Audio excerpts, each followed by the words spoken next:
Alô! Bem-vindos ao Abracaelcast, histórias dos 25 anos. Sim, 25 anos da Abracael, Associação Brasileira dos Comercializadores de Energia. Uma trajetória que se confunde com a própria trajetória do mercado livre de energia. E para contar essa história, ninguém melhor do que aqueles que fizeram parte dessa história.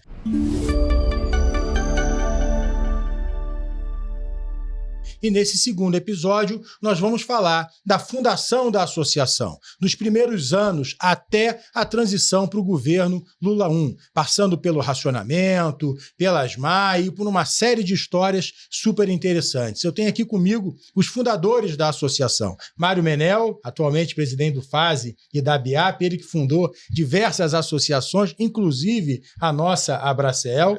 Valfrido Ávila, que esteve conosco no primeiro episódio. O Valfrido assinou o primeiro contrato de comercialização e fundou a associação e foi o primeiro presidente da associação. De forma remota, diretamente dos Estados Unidos, nós temos também o Luiz Maurer, o conhecido e popular Luiz Maurer no setor elétrico aqui do Brasil. Luiz Maurer que teve muitos anos no BID, atuando diretamente em Washington, mas sempre com uma presença muito marcante, também é fundador da nossa associação. Infelizmente, o Boris Gorenstein estaria conosco, mas teve um problema pessoal e não pôde vir a Brasília. Mas agradecemos desde já a vontade e o interesse do Boris em estar conosco. Então, para começar a contar essa história, vamos voltar lá, nós estamos no ano 2000, não é isso? A associação foi fundada no ano 2000. Eram 4 empresas: Trade Energy, Enron, Eletrobras e Tradener.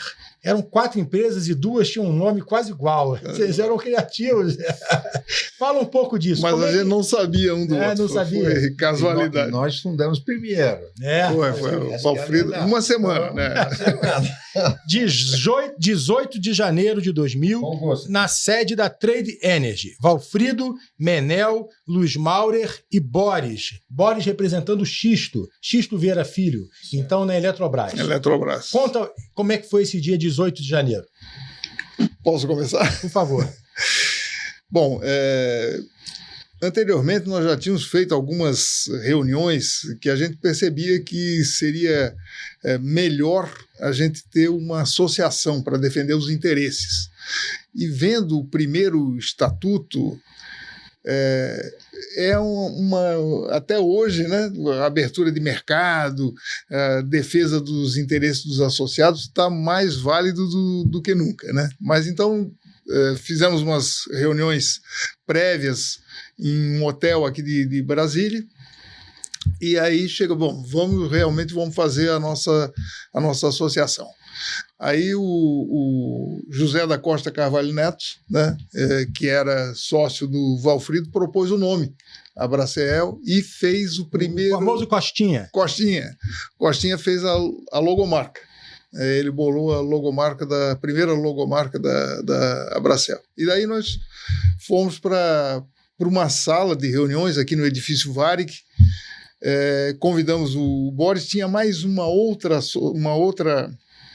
empresa que gostaria de participar, mas no fim acabou não participando. Então, na reunião, estávamos Luiz Maurer, Valfrido, Boris, eu e uma secretária que ia assinar a ata como secretária, Silvia Silva, se não me engano. Então era Trade Energy, Enron, Luiz Maurer da Enron, Eletrobras, o Boris, Tradener, Valfrido. Valfrido, exatamente.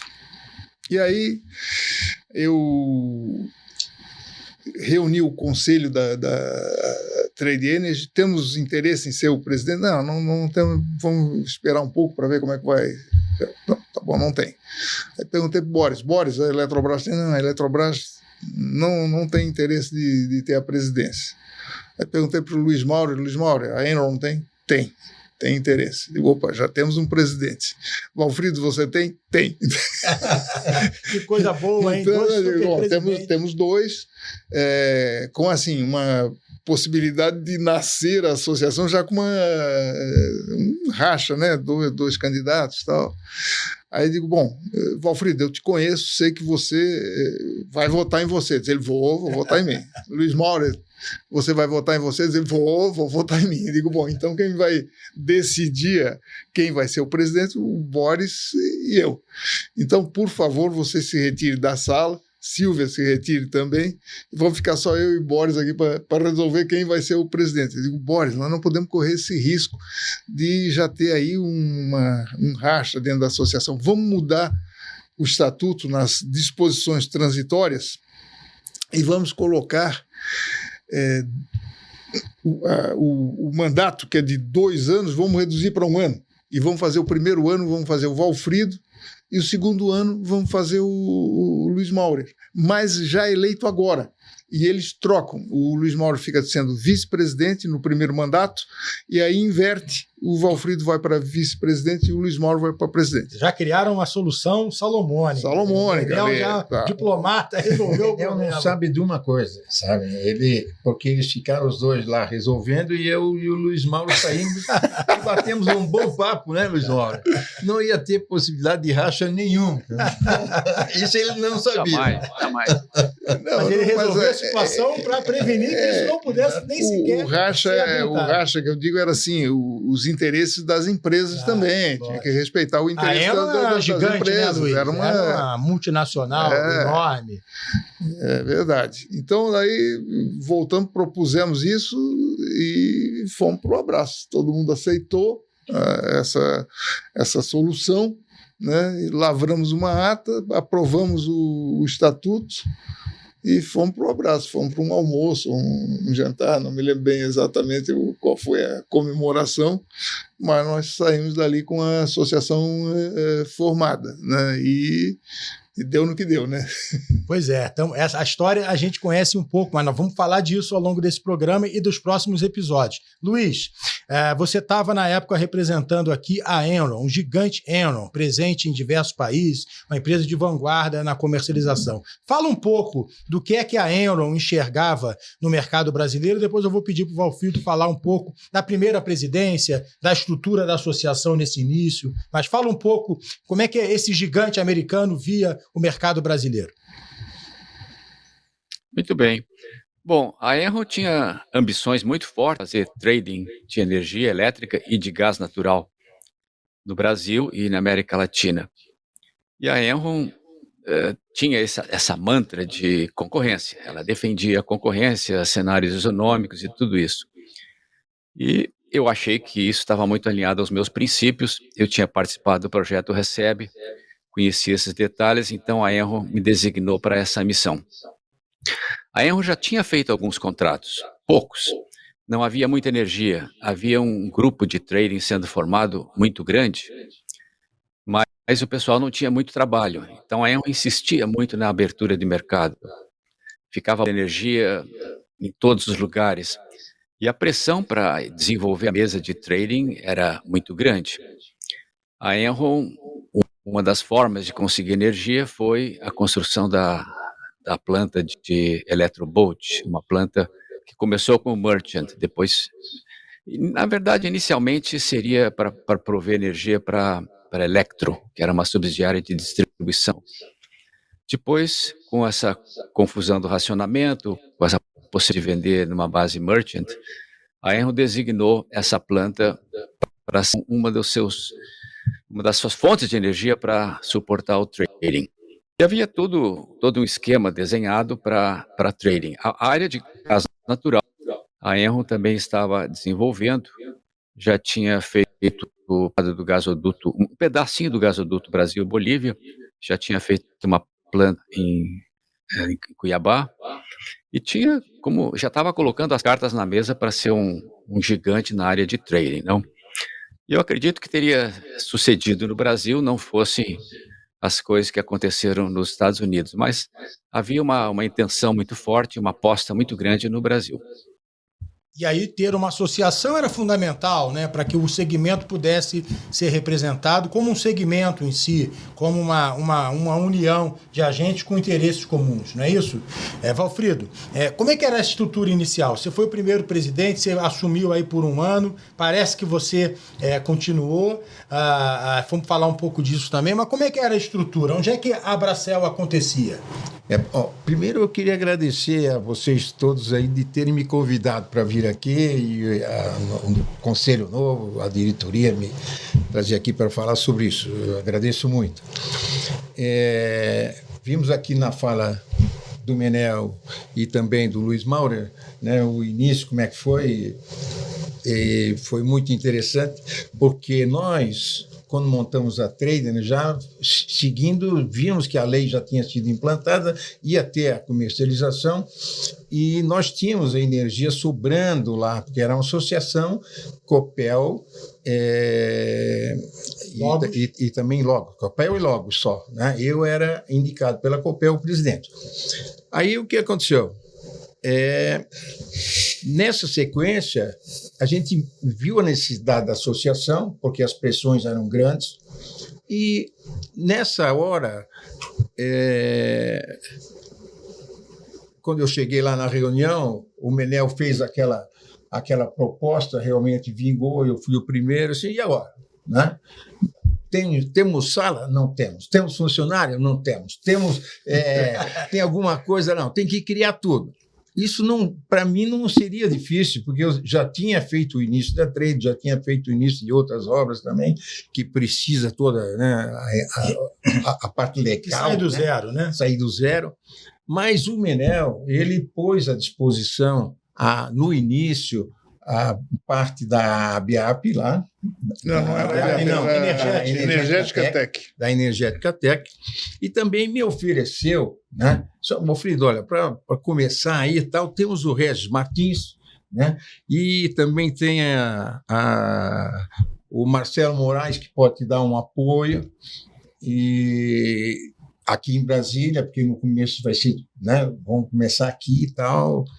E na sequência também veio uma secretária, a Daniela Coutinho, não sei se o Menel lembra bem dela também, Sim. Deve lembrar bem, né? Daniela, acho que Daniela da CPFL hoje. Isso, e aí veio para cá e tal. Excelente pessoa, Claro. profissional. E aí fomos, primeiro, a parte legal, implantamos a parte legal, mas já também preocupados no que vinha, o que ia acontecer com o mercado. Né? Que já estava tudo. Nós já tínhamos feito o primeiro contrato, já tínhamos feito o segundo contrato. A Enron estava vindo, falava assim, a mesa de trade, não só da Enron, mas de outras empresas grandes, DP também estava vindo. Acho que o Passo estava por aí. O Xisto era todo mundo chegando. O Carrer e chegando novos associados já. Né? E chegando novos já. Passou de 4, passou para 5, para 6, para 7, para 8, tanto que acabamos lá em 2002 eram 22 associados. 22 associados. Que bacana, hein? E aí essa montagem toda foi assim, super importante. Né? Até o caso de, durante esse tempo, houve uma composição, onde fazer a associação? São Paulo, Brasília. Então veio Claro que, falando politicamente, Brasília seria muito melhor, né? E foi o que vingou. Né? Porque se fosse em São Paulo, a gente iria ficar muito longe e olhando, como você já falou no início aqui, né? Foi muito boa, foi uma decisão acertada. São Paulo ia estar mais perto dos associados da CCE, mas a política energética ocorre em Brasília. A ANEEL, o Ministério, enfim, o Congresso Nacional. O que foi interessante nesses primeiros 2 anos ali foi a vontade de todos que quererem, né, fazer força para criar um mercado livre, correto, que fosse bom para o país, que a energia fosse negociada livremente, que os distribuidores, geradores, consumidores pudessem ter preços menores. Né? Isso caminhou para isso até um certo ponto, né? E, no caso, nós vamos falar ainda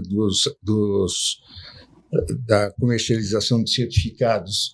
Isso aí fluiu muito bem. Mas vamos chegar no racionamento. Não ainda. vou falar. Ainda não. Não vou falar. Mas nós estávamos prontos, vamos dizer, para isso. A Bracell, ela nasceu com essa vontade e poderia ter contribuído muito mais se, vamos dizer assim, as forças ocultas, né, que falam no Brasil, né? O Brasil tem forças ocultas. As correntes contrárias. Correntes contrárias. Atrapalharam um pouco. Bom, mas agora vamos dar um passo à frente, vamos para 2001. O Bracell vinha se desenvolvendo, o mercado vinha buscando espaços, sempre nessa atuada, e até hoje, nessa atuada de mais eficiência, né, de um benefício para o consumidor, da liberdade de escolha. Essa é a nossa força, é a nossa força motriz lá dentro da Bracell até hoje, né? Mas aí veio o racionamento. 2001 explodiu um problema enorme no Brasil e a Bracell precisou participar disso e participou com bastante destaque. Mas eu ia até te lembrar antes disso aí, a Enron já, nessa hora, a Enron já estava saindo do Brasil. Sim, Valfrido ficou, avançou no mandato do Luiz, né, Luiz? Mas não é só isso, né? Quando ela saiu, ela fez uma preparação muito grande para entrar no mercado. E quando ela saiu, ela teve um ato assim muito interessante, sabe? Eu vou confidenciar isso aqui, porque ela não vendeu os contratos que ela tinha.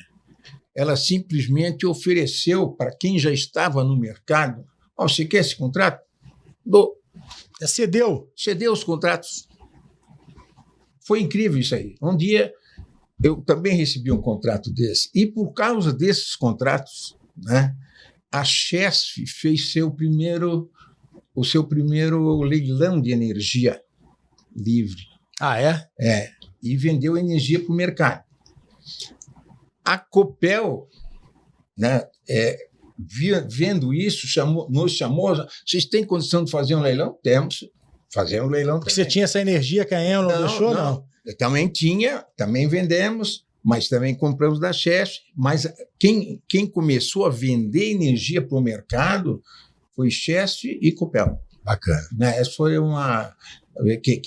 eram empresas que tinham energia sobrando e venderam ao mercado. E aí várias distribuidoras compraram, inclusive não só agentes livres.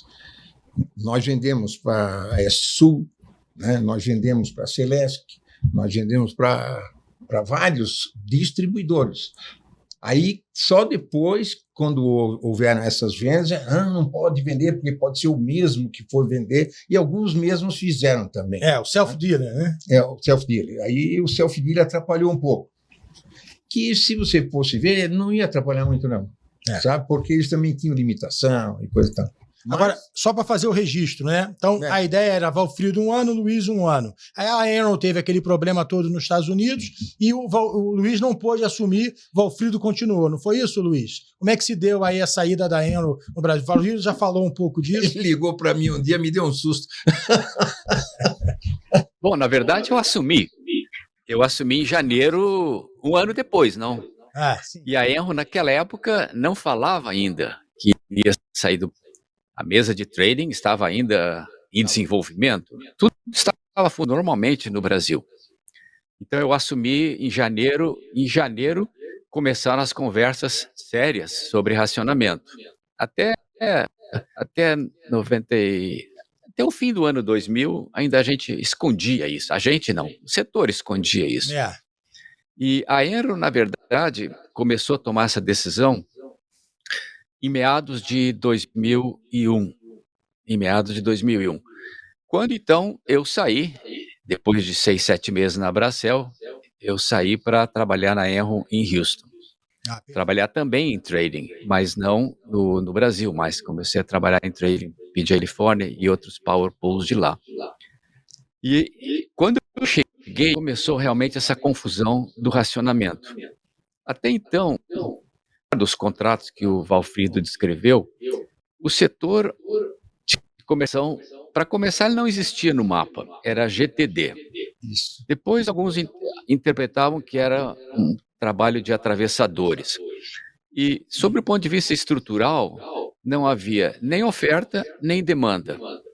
Não havia demanda, já havia clientes livres, mas as tarifas eram muito baixas. Não havia grande intenção dos clientes livres em saírem do mercado cativo onde eles estavam. E não havia oferta porque a energia estava toda abotoadinha nos contratos iniciais. Então, o que o Valfrido descreveu, esses contratos que ele descreveu, eram quase exceções, eram quase outliers. Mas, sob o ponto de vista estrutural, o mercado estava muito fechado, era muito difícil para o comercializador entrar aí e ganhar seu espaço. E, obviamente, que a gente, no começo, era considerado meio lunático. Não? O que vocês querem fazer? Precisava muita persuasão e muita visão para a gente continuar. A gente estava lidando no meio de gigantes como a Brad e como a Associação dos Geradores. Não? E a gente estava preso ali no meio. Você vê que era uma situação bem difícil. Mas voltando ao tema da Enel, depois que eu saí, é que a Enel começou a desovar esses contratos, como bem descreveu o Valfrido. Porque a Enel não tinha interesse em prejudicar os clientes com quem ela já tinha assinado os contratos, não. E a Enel também tinha interesse em continuar com a Electro. Então, a reputação, o nome era importante. Depois houve uma série de problemas na matriz, e a Enel Corp foi à falência, mas a Enel do Brasil continuou operando. A Electro continuou operando normalmente. Verdade. Mas o Trading Desk já havia desovado seus contratos, como o Valfrido bem falou. Agora, aí veio 2001, racionamento, o setor elétrico como um todo, e o Brasil passou por uma prova de fogo. E os comercializadores também, né? E foram ali a buscar um espaço, buscar fazer parte da solução, né? Foi criada a Câmara de Gestão da Crise de Energia, Pedro Parente foi designado coordenador da Câmara, na época o ministro era o senador José Jorge, não é isso? Fala um pouco desse papel dos comercializadores no ano 2001. Tem um caso interessante que você podia contar sobre a notícia do Maurício Correia, que esteve conosco por muitos anos na Abracel, como diretor executivo e presidente interino, né? Fala um pouco disso, Menel. Bom, antes até um pouco disso, eu lembrei agora uma história que, quando da fala do Valfrido, ele falou numa figura ilustre do setor elétrico, que é o Marcelo Moraes. O Marcelo Moraes era um garoto quando começou a trabalhar comigo, eu acho que era ano 1999 ou 2000, ele começou a trabalhar comigo. E aí o Valfrido, Menel, como é que nós vamos montar o negócio? Porque realmente nós achamos que é melhor, se fosse em Curitiba ou São Paulo, era mais fácil montar uma estrutura, mas Brasília é um pouco mais complexo. Mas nós queremos que seja Brasília pelo aspecto político, vai ter uma mudança de governo agora, nós temos que estar aqui em Brasília. Como é que nós vamos montar essa equipe? E realmente eu tinha buscado no DENAI antigo o Regis, né? O Regis estava trabalhando comigo, e o Regis tinha uma experiência de comercialização da Copel, né? Tinha sido superintendente da parte comercial lá na Copel. Então eu disse, o Regis é um cara para ser o teu diretor técnico e tal. Regis Martins. Regis Martins. Mas nós precisamos de uma outra pessoa na área de comercialização que faça contatos e tal. Eu digo, olha, tem um menino aqui que é um foguete, cara, ágil pra caramba e tal. Então vamos aproveitar. Eu disse, então tá bom. Aí chamei o Marcelo, você entende alguma coisa de comercialização de energia? Ele disse, nada. Então você vai ser diretor comercial. E foi uma decisão acertada. E o Marcelo deu essa dinâmica, né? Porque o Marcelo já naquele tempo, ou talvez mais. Se é hoje, imagina.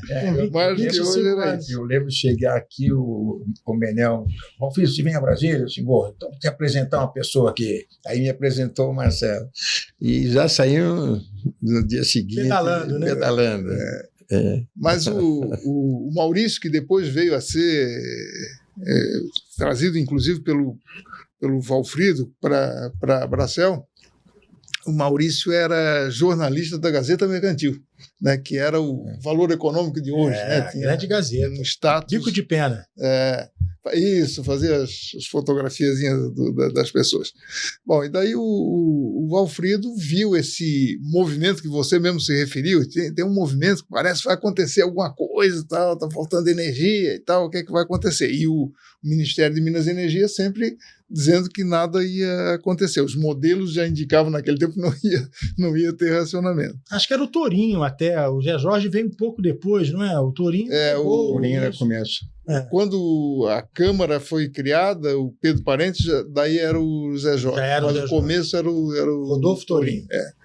Bom, então, o Maurício, sentindo isso, foi procurar os amigos dele, da ANEEL, que já era ANEEL, e o Henriques era muito amigo do Maurício. O Maurício foi na ANEEL, chegou lá, eu quero falar com qual era o nome do primeiro nome do... Afonso Henriques. Moreira Santos. Quero falar com o Afonso Henriques. Está no Rio. Uma reunião no Rio. Então eu quero falar com o Heller. Eduardo Heller. Está no Rio. Quero falar com o Fernando Maia. Está no Rio. Está todo mundo no Rio. Alguma coisa está acontecendo. É faro de jornalista, né? Você sabe bem. Aí o Maurício perguntou para uma secretária, você tem alguma coisa sobre o racionamento de 1988, grande racionamento no Nordeste, quase um ano, ou mais do que um ano? Não temos, porque naquele tempo era tudo registrado em livro, de papel, não tem, aqui na ANEEL não tem mais registro, isso era coisa do DENAI, não tem e tal. E aí passou um funcionário mais antigo da ANEEL e disse, olha, não tem mais o Menel, eu vi na estante lá do Menel, ele tem uns livros que relatam o que aconteceu no racionamento do Nordeste de 88. O Maurício não teve dúvida, foi lá para a Abracel, né, que era a sede da Abracel, era energética.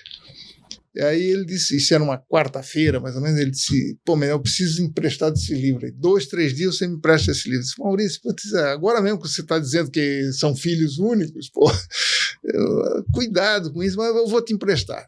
Então, o Maurício leu os 4 volumes, são 4 volumes grandes, ele leu os 4 volumes todos, viu quais as conclusões e tal, e aí telefonou para o Afonso Henriques. Afonso, estou sabendo tudo o que aconteceu na reunião do Rio de Janeiro, mas você sabe, jornalista tem que checar a fonte, essa coisa toda, então eu quero saber o seguinte, só me responde sim ou não. Tá bom. Vai ser por cotas. Sim. Deu a estrutura toda. E assim ele fez umas 10 perguntas, sim, não, tal. Daí ele foi para o Heller, usou a mesma tática. Sim, não. Aí telefonou para a Gazeta. E a Gazeta lembra que ele publicava na sexta-feira, ficava sábado e domingo, era uma edição só, né? E aí o Maurício disse, olha, já estou aqui com a minha pauta pronta de... sei lá, eu não vou saber o número, mas 3.000 palavras, e eu sei tudo que vai acontecer no racionamento que vai ser decretado na segunda-feira. Aí o editor disse, não, mas isso é matéria de primeira página, não é 3.000, escreve 5.000, sei lá quantos. Né? Aí o Maurício escreveu, mandou para lá, publicaram, foi sucesso absoluto. Aí o Maurício, na segunda-feira, disse assim, Menel, estou te devendo um furo jornalístico, então eu quero te fazer o seguinte, quero te fazer um convite para a gente almoçar hoje por minha conta no Piantella. Olha só, hein? No Piantella. O Maurício era pão duro para caramba. Quero te fazer um convite por minha conta hoje no Piantella. Aí fomos no Piantella, estamos ali na parte térrea do Piantella e o Piantella tinha a sala Ulisses Guimarães, lembra? Em cima, no segundo andar. Aí chega um garçom, diz assim, seu Maurício, o ministro Zé Jorge quer falar com o senhor lá na sala reservada Ulisses Guimarães. Aí o Maurício, estou ferrado. Estou ferrado, escrevi o negócio antes de acontecer, o ministro vai me dar um esculacho. Saiu da mesa, esperando, 5 minutos depois ele voltou todo sorridente. Eu digo, não deve ter sido coisa ruim, né? Deve ter sido uma coisa boa que aconteceu, porque ele está rindo. Mas ele, não, cheguei lá, o ministro, bonito, hein, Maurício? Aí eu já preparei para o esculacho. Mas o ministro disse, muito obrigado, você me poupou o trabalho de fazer uma ata da reunião do Rio de Janeiro, que você publicou no jornal, a ata da reunião com antecipação. Essa história eu contei num CEND e virou livro, está num livro do CEND, tem essa mesma história, está registrado lá no livro do... E é justo, Maurição, diretor da Bracel muitos anos. Mas depois que o Maurício, então, decretou o racionamento e a Gazeta Mercantil, né, os comercializadores começaram a interagir. E teve aí uma boa interação. Os comercializadores tinham uma proposta muito clara de fazer parte da solução. Como é que era isso? Sabe que isso... Aí já tínhamos uns 20, 22 comercializadores, né? Fora os agentes que também já estavam. Isso foi interessante, sabe? Porque os comercializadores, alguns vieram de empresas, mas tiveram outros, né, que vieram de outros lugares, né? Tinha comercializador tipo o Chico, que veio de negociar a parte do mercado financeiro, imobiliário e tal. Então, ideias vieram, né? Vieram ideias de tudo que é jeito, né? E quando o governo soltou, vamos dizer assim, a estrutura, cada um saiu pegando suas fontes e aí misturaram, né? Cada um tinha acessos diferentes. E isso deu uma movimentação enorme na venda. Tinha título, chegou a ser negociado 1, 2, 3 vezes, mas deu giro. Por causa dessa novidade de trazer gente de fora para o setor. Essa que foi, vamos dizer assim, a grande lição, né? E que... Parece que geramos os certificados, né? Certificados de energia. Os certificados de energia foram gerados e foram negociados, e negociados a maioria abaixo dos preços oficiais. Mas vamos falar um pouco disso. Luiz, os comercializadores ali buscavam fazer parte da solução, né, de uma forma através do mercado, né, que o mercado poderia fazer parte disso, né, e aí veio a proposta de cotas. Parece que teve uma reunião com Pedro Parente, e aí havia uma divisão, né, entre racionar, impor uma restrição e outras medidas mais criativas para o mercado. Fala um pouco desse tema, Luiz Mauro, por favor. Pois não, eu cheguei na Bracel no olho do furacão, em janeiro. Não. A situação já era crítica, embora não se dissesse. Estava escondido que a situação era crítica. Em abril, eu acho que a ANEEL veio com uma série de recomendações. Começou a veicular coisas no jornal, economize energia, por favor, mas era uma coisa muito soft, não estava dando ainda a dimensão da gravidade da crise. Aí, em seguida, começaram a vir as diversas opções, cada grupo tinha a sua ideia, mas, em linhas gerais, havia duas opções. Uma, fazer via cotas, que seriam valores alocados aos consumidores, aqueles que excedessem teriam algum tipo de penalidade econômica ou corte, ou fazer via os blackouts, rolling blackouts, que havia um eufemismo chamado cortes lineares, que você pegava uma determinada região, cortava por X horas e depois fazia isso em base rotativa, por isso rolling blackouts. E a meta era chegar nos 20% de economia, até que a chuva voltasse, né? Isso, veja que já era no fim do período seco. A manter o ritmo atual, quando chegasse lá em outubro, os reservatórios já estariam completamente deplecionados. Então, a percepção de crise era enorme. E começou o tiroteio. Qual é a melhor forma? As cotas já haviam sido usadas nesse racionamento que o Menéll descreveu, 88, e 2 anos antes no Sul. Não eram racionamentos com a extensão nacional. Tinham funcionado. Não havia ainda a estruturação que houve em 2001, mas tinham funcionado, então havia um precedente de que o consumidor podia reagir ao sinal de preço, a algum tipo de persuasão moral para economizar energia.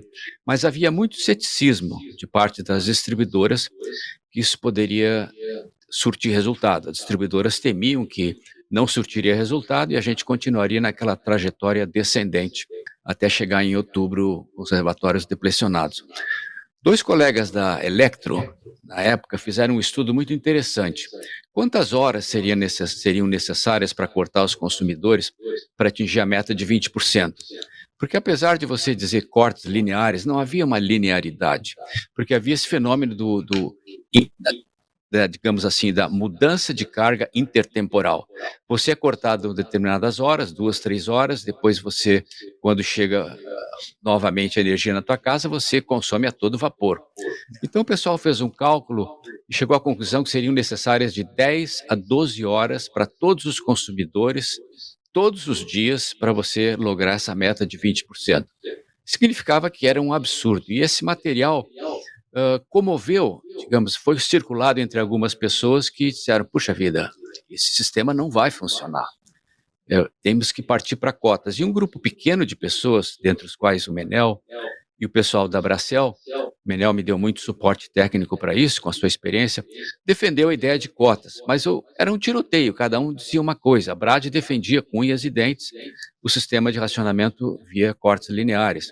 Havia pessoas muito influentes no setor, o secretário de São Paulo, de Energia de São Paulo, que também defendia, e outras pessoas. E o Fernando Henrique absolutamente perdido nesse tiroteio. Ele disse que foi avisado, não ficou sabendo, e ora ele dizia cotas, ora ele dizia não haverá cotas, ora ele dizia racionamento e tal. O que o Menel descreveu já foi a cereja no bolo. E graças ao parente que ele conseguiu colocar ordem nessa discussão. Ele fez algumas reuniões preliminares com alguns agentes do governo e convidou as associações. E a Bracel, que era uma coisinha pequenininha, foi convidada também para ter voz naquela mesa. Tivemos 3 reuniões com o Pedro Parente e toda a equipe do Ministério de Minas e Energia. E a Bracel defendia cotas. Havia outras pessoas que defendiam, o Zilberstein também defendia, ele fez um belo trabalho sobre isso, Adriano Rodrigues defendia, mas éramos quase uma minoria. E a Bracel defendia, citava exemplos de outros países, que o consumidor pode reagir a preço. Se as cotas forem fixadas e os preços acima e abaixo da alguma má, isso tende a funcionar. E o parente ouvia, votava, ele escutava todos, não deixava que ninguém interrompesse, e nós pudemos, naquela ocasião, expressar a nossa opinião. Sempre com a tentativa de cortar, porque não esquece, na minha frente, na própria mesa, estava o meu chefe, que era presidente da Electro, que era presidente da Brad. Então era uma situação difícil, era uma dinâmica complicada para a gente conseguir sobreviver, do seu ponto de vista pessoal e do seu ponto de vista de organização. Porque chegava em casa, normalmente o recado era: segura os relacionamentos da Bracel, não fica divulgando isso abertamente. Mas a gente procurava levar, digamos, adiante aquilo que a gente acreditava e aquilo que são da associação, que se provou extremamente eficiente, porque graças ao sistema de cotas é que apareceu, então, essa energia sobrante, através dos certificados de cotas. Não, alguns que podiam economizar, determinados clientes, grandes clientes, poderiam vender essas cotas para aqueles que não teriam condições de economizar. Isso gerou uma grande euforia no sistema de comercialização. Apareceu energia, apareceu a disposição em comprar. Então, apareceu aquilo que faltava. Apesar de não ser um grande volume, comparado com os volumes transacionados hoje, era um embrião, foi um embrião e foi celebrado pela turma do Trading Desk, pela turma de todos que estavam envolvidos, como uma grande vitória. Então, o racionamento teve seu lado positivo, não? E teve um papel, esse sistema de cotas, eu me lembro bem, foi solicitado que todos racionalizassem 20% e aqueles que ultrapassassem isso pagariam uma multa. E foi permitido que as indústrias pudessem renegociar cotas entre elas. Isso foi importante, né? Porque, além de ser um mecanismo de mercado, com o sinal de preço adequado, mas aqueles que poderiam parar a produção viabilizavam a produção daqueles que não poderiam parar a produção. Então teve um impacto também no produto interno, na atividade industrial, é o mercado resolvendo parte desse problema, não é isso? Foi aí que a indústria começou a conhecer o Mercado Livre. E ver a força que soluções de mercado e sinais de preço poderiam dar para o fornecimento desse insumo tão relevante que é a energia elétrica, né, Valfrido? Agora, aí ok, então tivemos uma boa experiência na comercialização com o racionamento, como o Valfrido mencionou, né, a indústria percebeu mais de perto a importância do mercado, mas logo depois o mercado deu uma travada, né, já não tinha tanto volume, os preços eram baixos, mas também o ASMAI, o então antecessor da CCE, ASMAI, deu uma travada e não se liquidava nada. Quem pode falar um pouquinho disso? Bom, começou, não vou dizer quem é o cara. Foi um tal de Celso Ferreira? Celso Ferreira, é meu amigo Celso Ferreira, né? Celso Furacão. Celso Furacão. Numa questão entre Angra e Furnas, né? E ficou para trás uma liquidação de, se não me engano, 600 milhões de... Furnas comercializava a energia de Angra. A energia de Angra, né? E Angra atrasou, e aí jogaram a responsabilidade disso em Furnas, e o Celso disse, não, Furnas não tem nada a ver com o atraso de Angra, não, mas tinha, enfim, deu um baque no mercado, né? E nesse liquida, não liquida, como faz, muda o governo, né? Eleições, mudou o governo, entra o governo Lula 1 com Pinguelli Rosa, falecido Pinguelli Rosa, e Dilma Rousseff na transição da parte de energia. No bolo de noiva. Não era? Tinha uma parte no bolo de noiva, mas a Dilma ficava, olha a minha intimidade, Dilma, a ministra Dilma ficava no Centro Cultural do Banco do Brasil. Isso. No setor de cultura. É verdade. E aí chama a Abracel. Nesse tempo já não, acho que o Luiz Mauro não estava, mas o Valfrido. Sim, era. O Valfrido estava com certeza. E daí já tinha o Paulo César. Não, o Paulo César era o vice. O PC era o vice e era o mais falante. Era conselheiro. Né? E aí nós fomos nessa famosa reunião com a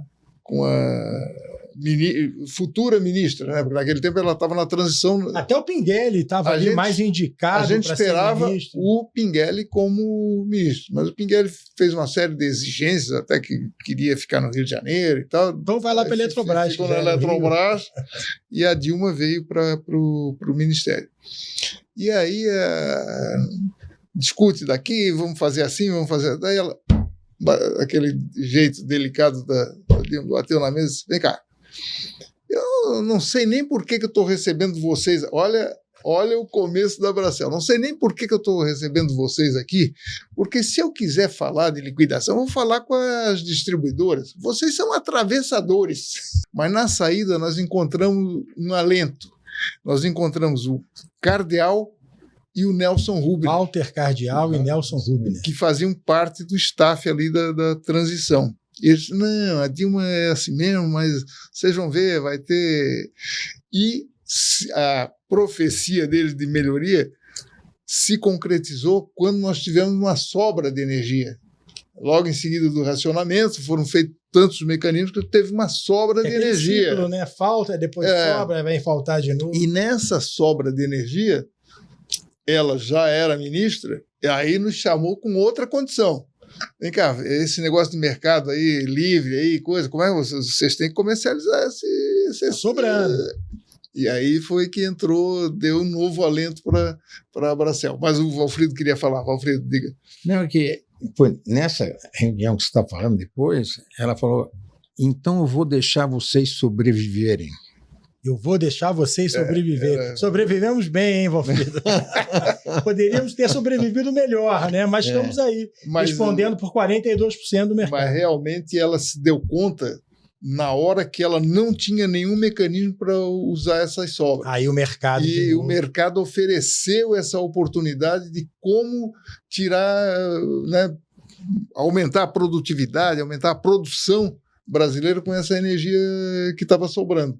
E aí ela deu valor a... Disse, não vamos mais mexer com vocês, não. Deixa vocês aí. Deixa vocês sobreviver. Vocês têm o seu papel. Ela disse, vocês têm o seu papel no mercado. E ao final de 2002, a Abracel já eram 23 associados e hoje são 106 associados. Então, a gente tem aí, ao longo desses anos, através da visão de vocês, né, da iniciativa de vocês, a Bracel completando 25 anos. Antes de entrar no assunto, posso voltar um pouquinho? Pode. Dentre essas mil dificuldades, vamos meados de 2001.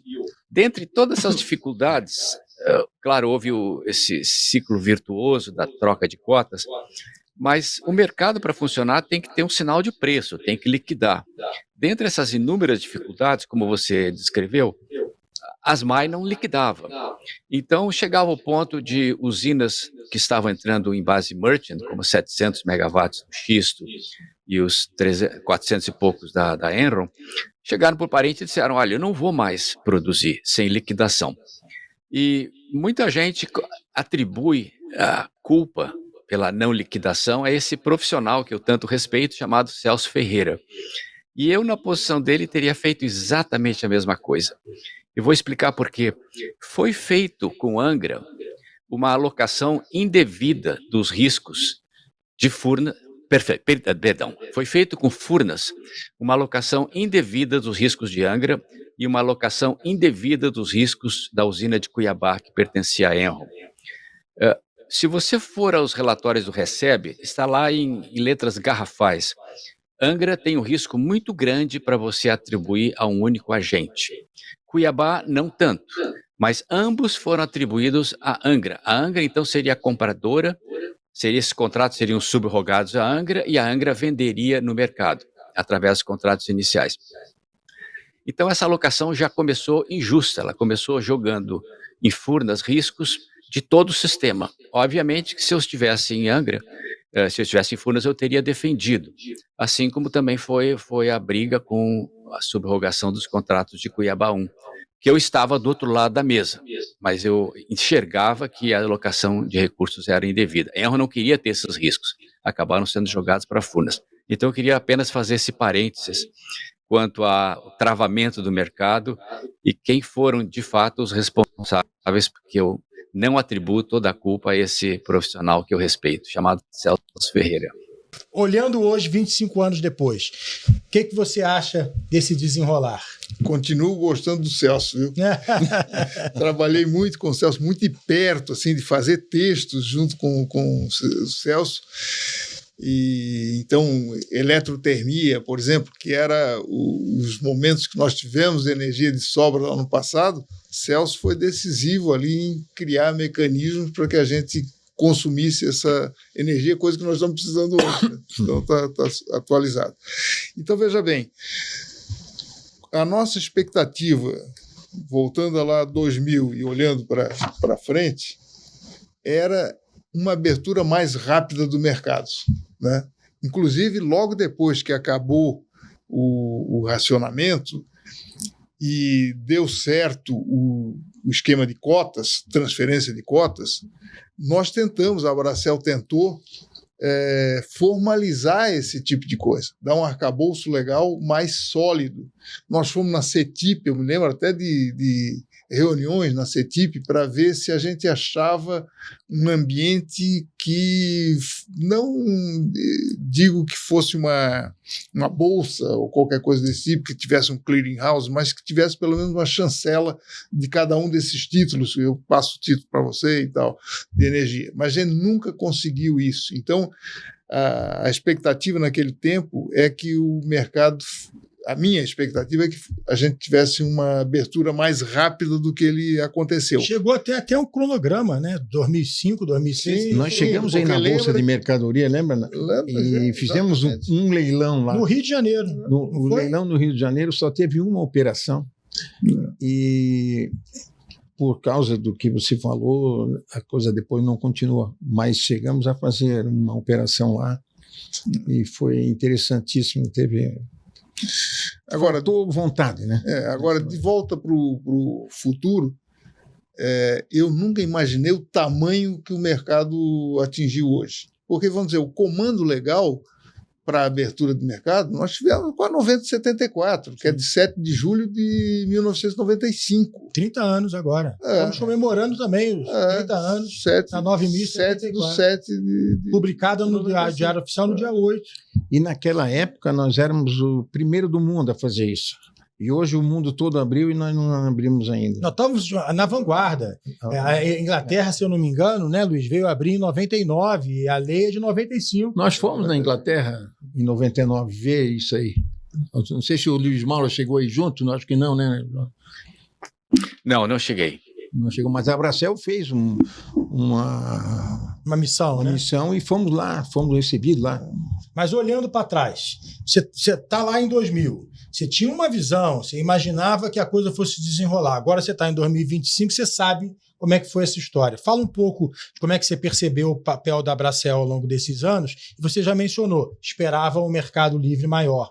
Hoje, 25 anos depois. Mas eu esperava que a abertura fosse muito mais rápida, porque a 9074, ela dá o comando. Dá o comando e atribui ao poder concedente, no caso a possibilidade, tanto é que esse comando foi usado pelo Saxida na portaria 50 e também pelo Moreira Franco. Exatamente. Dois usaram esse, e através de portaria fizeram aberturas de mercado que nunca foram contestadas. E estão aí acontecendo. Proporcionando economia. Então, primeira percepção minha ia acontecer mais rápido, porque já tinha o comando legal.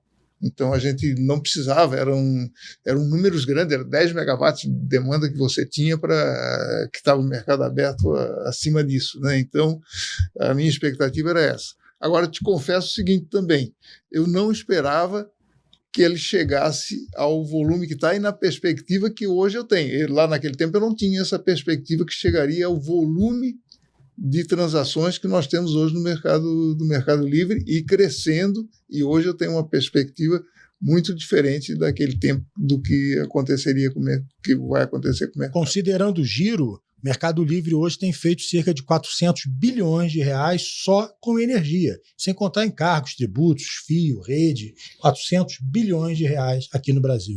Valfrido, e você? Você participou do Conselho por 10 anos, foi o primeiro presidente, é nosso associado até hoje, um participante ativo do Mercado Livre. Como é que você compara aquilo que você vislumbrava na fundação e o que nós alcançamos 25 anos depois? De certo modo, parecido com a visão do Menel, né? Existiam os comandos, mas eles não foram acionados, né? Nós, a partir de... Era para estar o Mercado Livre aberto 100% pela legislação em 2004, poderia ser aberto a partir de 2004, e não foi, né?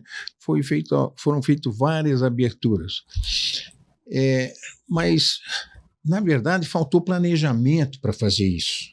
Se a gente olhar bem, faltou um planejamento de implantar o mercado, né? Vamos implantar o mercado, quer dizer, quem vai implantar o mercado? Alguém tem que tomar essa iniciativa. Hoje, quem está pensando no mercado? Hoje, olhando para trás ou olhando para frente? Ninguém, né?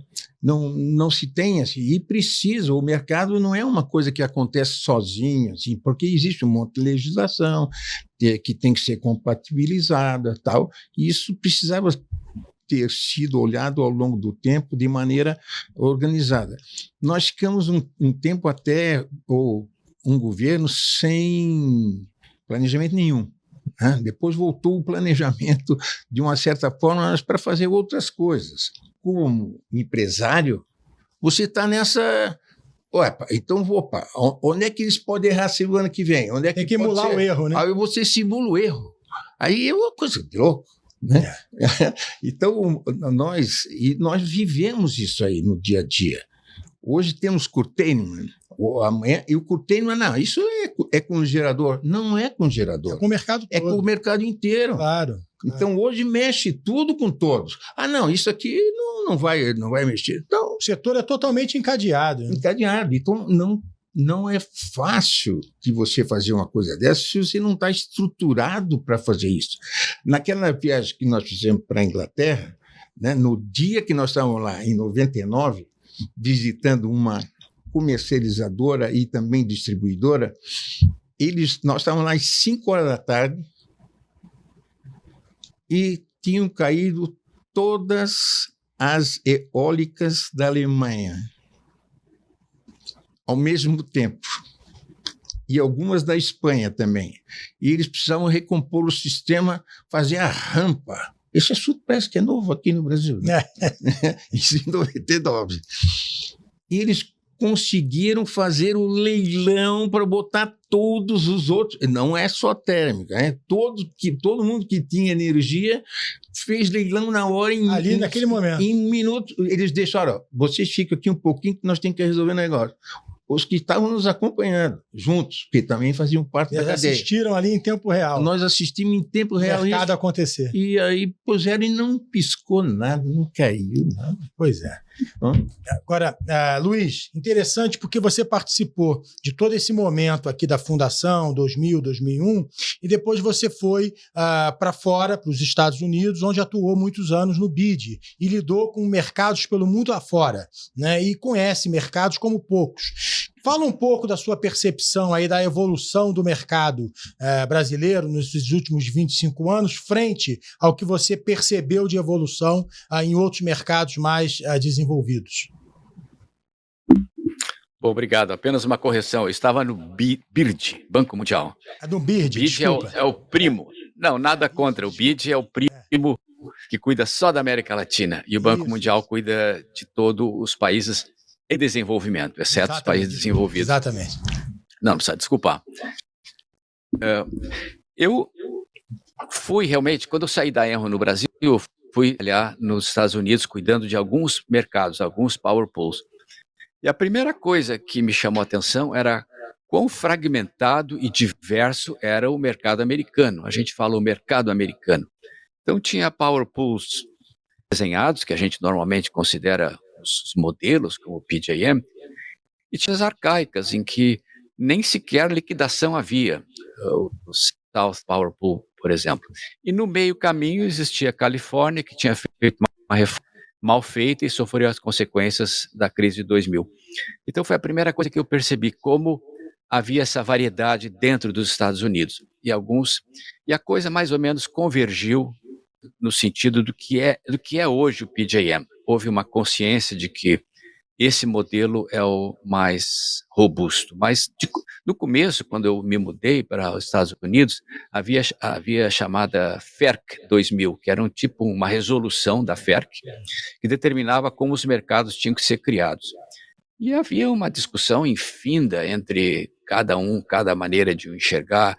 Parece que ninguém olhava os seus vizinhos, as melhores lições dos seus vizinhos. Pareciam países diferentes, parecia sistemas elétricos totalmente balcanizados. Então foi minha primeira impressão. Alguns bem mais avançados que o Brasil e outros, eu diria, atrás do Brasil, nessa época de 2000, 2001. Mas entrando no banco, eu comecei a participar de outros países em desenvolvimento. Aí eu vi que o Brasil estava muito bem, obrigado. Apesar das queixas, quando eu vim aqui, conversava com o Reginaldo, conversava com a juíza Dutra, e eram queixas que o nosso mercado está ruim, que está mal administrado, que está fechado, que está com freio de mão. E eu dizia, gente, vamos olhar o copo cheio, porque se vocês compararem com outros países, mesmo aqueles que estão mais avançados em termos de criação de mercado, como a Turquia, a gente está muito bem, obrigado. Não significa que devemos parar por aí. Mas eu acho que o mercado brasileiro andou bem. Na América Latina, o Chile andou muito bem de início e depois ficou meio que estagnado. A Argentina começou muito bem de início, depois, basicamente, o mercado foi destruído. O Peru anda bem, Venezuela começou muito bem de início, o mercado foi destruído. México foi bem mais tarde que o Brasil, começou bem, aí entrou em banho-maria. Ou seja, respondendo à tua pergunta, o Brasil, acho que vai bem, obrigado. Quer dizer, em termos comparativos, não significa que a gente possa cruzar os braços e deitar em cima dos nossos lauros, mas vai bem. Mas se você me dá um minuto para voltar à pergunta anterior. Uma vez, numa apresentação da Bracel, eu fui convidado para uma dessas ilhas paradisíacas, lá na Bahia, onde a Bracel fazia suas reuniões. Eu provoquei o pessoal dizendo, cuidado pessoal, existe uma diferença entre criação de um mercado e a abertura de mercado. Essa abertura de mercado que a gente fala aqui, vamos reduzir os níveis de criação de consumidor que possa migrar. E eu citei como exemplo na época dizendo, olha, se vocês pensarem em termos de criação de mercado, não vamos esquecer a geração distribuída. Isso está chegando e vai chegar com muita força. Está perfeitamente em linha com o que se chama abertura de mercado, criação de um mercado, porque dá opção ao consumidor.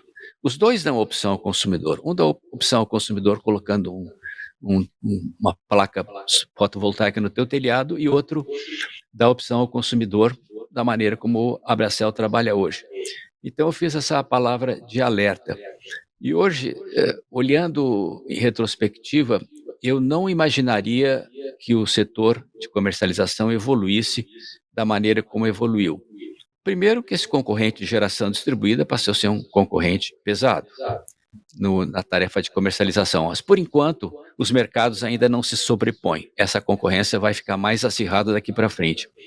E uma outra coisa que deu um impulso violento foi o fato da comercialização passar a ser energy only. Antes, os contratos que o Valfrido preparava, esses contratos que a Copel vendia, eu acho que para a Volkswagen, ou que a Enro vendia para a Champion, eram contratos completos, que tinham energia, capacidade, serviços ancilares juntos. E aí surgiu esse produto, graças ao advento das renováveis, que passou a ser energy only. Então passou a ser um produto extremamente competitivo, tanto para o comprador quanto para o vendedor. Sem entrar no mérito dos subsídios cruzados que existe na GD e que existe nesse conceito de energy only, foi um impulso muito grande. Não é só devido a isso que a Bracell cresceu e a comercialização cresceu. Mas são coisas que, olhando para o futuro, eu acho que tem que ser corrigidas e tenho certeza que o setor de comercialização vai sobreviver. Agora, olhando mais para o futuro, o que vem pela frente aí? Eu acho que o que vem pela frente já aí são os contratos físicos. São contratos em que o comercializador oferece um grau de firmeza para os seus clientes. Hoje, um comercializador compra uma energia renovável, intermitente, oferece aquilo e no contrato diz, bom, você vai comprar a diferença no spot ou eu vou comprar a diferença no spot. Mas não é um contrato firme, é um contrato variável, é um contrato financeiro, é um contrato de hedge financeiro. E a coisa que vai vir com muita força, e já termino por aí, é o conceito de resposta à demanda.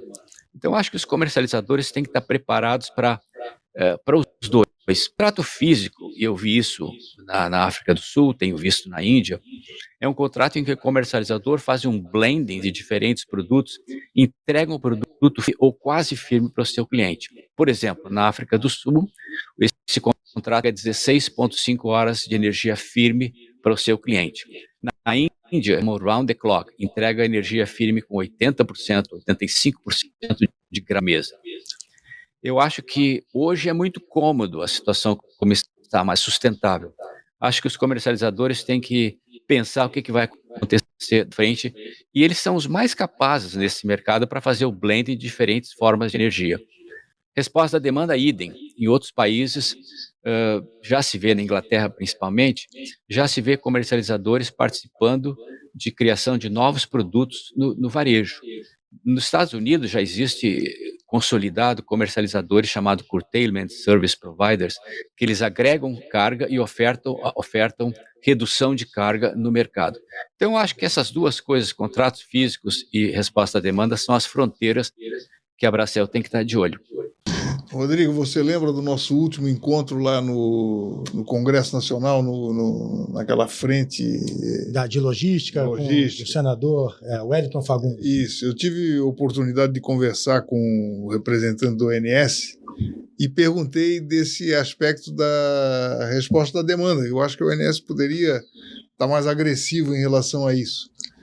E, olhando os números, nós estamos necessidade de ponta na ordem de giga e resposta da demanda na ordem de mega. Então está muito tímido e eu acho que nós temos um potencial muito grande. Está faltando aí uma ação mais efetiva e, no fim das contas, você está pagando um prêmio pelo despacho térmico muito maior do que o prêmio que você pagaria por uma resposta da demanda. Que está muito associada àquela solução do racionamento, em que eu gero menos e vendo para você, exatamente aquela estrutura. E outra coisa que eu gostaria de dizer do futuro do mercado é realmente a criação de uma bolsa, né, com clearing house e tal, e que já temos aí a N5X trabalhando firme nessa direção, que eu acho que pode dar uma segurança maior para o mercado, né, que hoje ainda tem uma certa desconfiança pelos casos recentes que a gente tem de default aí no mercado. Então, eu acho que uma bolsa vai melhorar bastante, e a resposta da demanda é uma sugestão que a gente tem que fazer forte, tanto para o regulador quanto para o ONS, né? Que eu acho que é um recurso mais barato do que o despacho puro e simples técnico. Certamente a bolsa, a clearing house, é uma solução de mercado, tem que ser exercido por uma entidade privada que esteja disposta a correr esse risco e ter nessa atividade uma atividade comercial. A gente está percebendo que talvez isso esteja se aproximando. Agora, outros elementos, nós dependemos de fato de uma melhora da política energética, a gente defende de fato da governança setorial para liderar essas discussões, e a resposta da demanda é uma dessas que o ONS poderia estar liderando com mais força aqui no Brasil, né, Menel? Mas olha, quero agradecer muito a presença de vocês. Esse conjunto de podcasts tem como objetivo contar essa história dos 25 anos, e ninguém melhor do que vocês, né, que fizeram parte dessa história. E essa história precisa ser contada, ela precisa ficar registrada, porque daqui a pouco as gerações que estão vindo aí não vão conhecer, né, os primórdios da comercialização, a fundação, a Lei 9.074 e tantos outros assuntos que a gente vai tratar nos próximos 4 episódios. Então, Menel, muito obrigado. Valfrido, obrigado de novo por você estar conosco. Valfrido participou do primeiro episódio como contratante, como vendedor do primeiro contrato. E Luiz Maurer, muito obrigado também pela sua disponibilidade aí dos Estados Unidos. Prazer. E eu vejo vocês no próximo episódio do Abraçeel Cast, 25 anos de histórias do Mercado Livre. Obrigado.